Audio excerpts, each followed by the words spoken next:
নমস্কার বন্ধুরা, মিতা কিচেনে আপনাদের সবাইকে স্বাগত।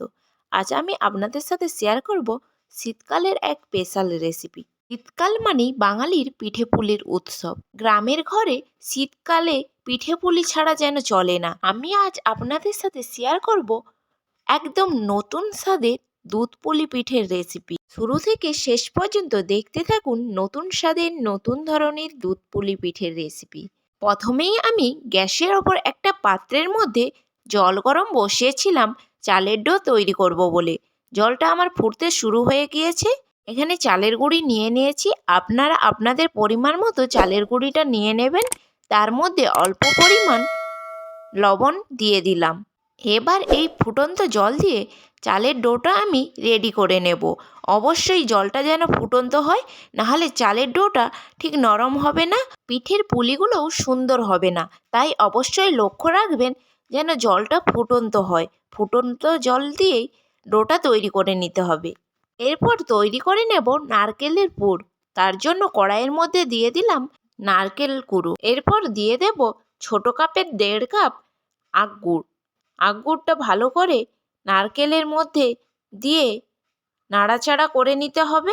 নারকেল কুড়োর সাথে গুড় ভালো করে মিক্সড করা হয়ে গেলে এর মধ্যে দিয়ে দেব 1 চামচ আদা কুড়ো আর দিয়ে দেব 5-6টা এলাচকে থেতো করে ভালো করে নাড়াচাড়া করে নেব। হালকা লাল হয়ে এলেই বুঝতে হবে যে তোমার নারকেলের পুরটা রেডি হয়ে গিয়েছে। নামিয়ে একটা পাত্রের মধ্যে রেখে দিলাম ঠান্ডা হওয়ার জন্য। এরপর তৈরি করে নিতে হবে পুলি। পুলি তৈরি করার জন্য আমি ডো থেকে কিছুটা লিচি নিয়ে নিলাম। নিয়ে এইভাবে পুলি তৈরি করে নেব। দুধ পুলি পিঠের পিঠে কিন্তু ছোট হয়। পিঠেগুলো ছোট হলে দেখতে ভালো লাগে, তাই চেষ্টা করবেন পুলিটা ছোট করার। পুলিটা দেখে বুঝতে পারছেন কতটা ছোট হয়েছে। এরপর পুলির মধ্যে কিছুটা পরিমাণ নারকেলের পুর ভরে দেব। নারকেলের পুর দেওয়ার পর ভালোভাবে পুলির মুখটা চারিপাশ থেকে ভালোভাবে মুড়ে নিতে হবে, যাতে বাইর থেকে ফেটে না বেরিয়ে যায়। তারপরে একটা ভালোভাবে শেপে এনে নেব। দেখুন আমার পিঠেগুলো কত সুন্দর দেখতে হয়েছে। বাকি পিঠেগুলোও আমি একইভাবে রেডি করে নেব। আমার বাকি পিঠেগুলোও রেডি হয়ে গিয়েছে। এরপর এগুলো ভাপানোর জন্য একটা পাত্রের মধ্যে নিয়ে নিতে হবে। তার জন্য আমি এখানে একটা ছিদ্রযুক্ত ডিশ ব্যবহার করেছি। এর মধ্যে সমস্ত পিঠেগুলো আমি সাজিয়ে নেব।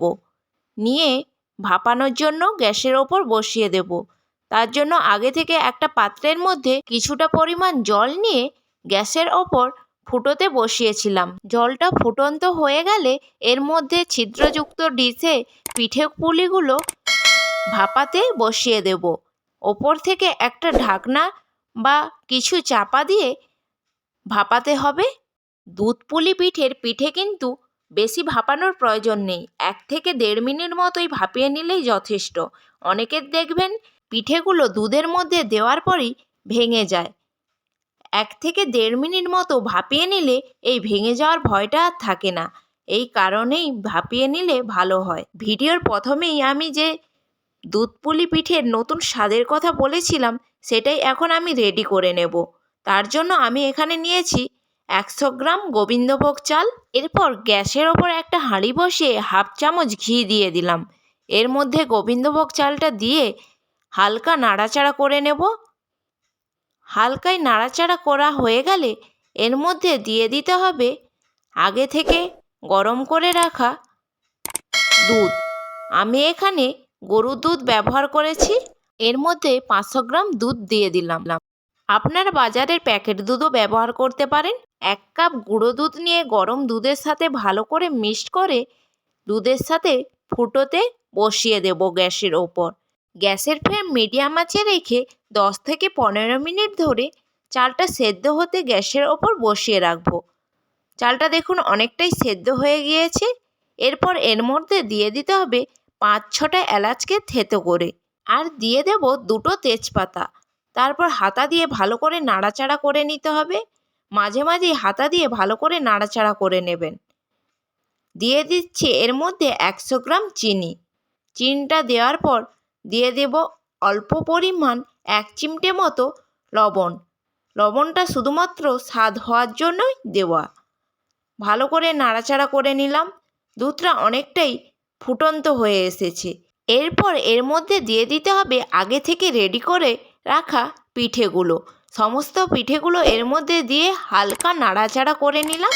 পিঠেগুলো দেওয়ার পর গ্যাসের ফ্লেম মিডিয়ামে রেখে 5 থেকে 7 মিনিট মতো ফুটোতে বসিয়ে রাখবো। দুধটা মিডিয়ামে রেখে নামানোর চেষ্টা করবেন, ঠান্ডা হলে অনেকটাই গাঢ়ত্ব হয়ে যাবে। 5 থেকে 7 মিনিট হয়ে গেলেই রেডি হয়ে যাবে নতুন স্বাদের নতুন রকমের দুধ পুলি পিঠের রেসিপি। কখনো যদি এইভাবে ট্রাই না করে থাকেন, এক্ষুনি একবার ট্রাই করে ফেলুন, না হলে খুব মিস করে যাবেন। তো বন্ধুরা, ভিডিওটি যদি আপনাদের ভালো লেগে থাকে অবশ্যই একটি সাবস্ক্রাইব করে দেবেন প্লিজ। আবারও দেখা হবে নতুন কোনো স্বাদের নতুন কোনো রেসিপির সাথে। ধন্যবাদ।